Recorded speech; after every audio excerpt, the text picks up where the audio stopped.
Next dress అండి, మంచి Mukta silk పట్టు బార్డర్లో ఉన్నటువంటి ఐటమ్ అనమాట. సో మనకి ఇది వచ్చేసి కస్టమైజేషన్ లాంగ్ ఫ్రాక్ అండి. మన దగ్గర కస్టమైజేషన్ జరిగినటువంటి లాంగ్ ఫ్రాక్ అనమాట. సాఫ్ట్ ముగ్గా సిల్క్లో వస్తుంది. సో ఇది వచ్చేసి మనకి నావీ బ్లూ కలర్లో ఉంటుంది. నావీ బ్లూ కలర్ వస్తుందండి. అండ్ హ్యాండ్స్ వచ్చేసి elbow hands. So U shape neck, front and back మనకి యూ షేప్ నెక్స్ వస్తాయి. అండ్ చాలా సూపర్గా ఉందండి చూడండి. Customization long frock and price అయితే చాలా రీజనబుల్. ఓన్లీ శారీ కాస్ట్ ఇది మీకు బయట 1300 ఉంది. అలాంటిది ఫుల్లీ కస్టమైజేషన్ చేసి లాంగ్ ఫ్రాక్ ఇవ్వడం జరుగుతుంది. సో బల్క్ ప్రైస్ కాబట్టే మనకి ఈ విధంగా ఉంటుందండి. సో మనం బల్క్లో సప్లై చేస్తాం కాబట్టి ఈ విధంగా. బట్ సింగిల్ కస్టమర్స్కి కూడా సప్లై చేస్తున్నాం. అదే ప్రైస్కి సింగిల్ కస్టమర్స్ కూడా సప్లై చేస్తున్నాం.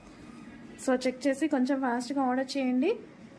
సో లో కాస్ట్లో మనం సప్లై చేస్తున్నాము. చెక్ చేసి ఆర్డర్ ప్లేస్ చేయండి. అందరికీ మనం అందించాలి అన్న ఉద్దేశంతో మాత్రమే మనం ఈ కాస్ట్ అనేది మెయింటైన్ చేస్తున్నాము. So customization long frock.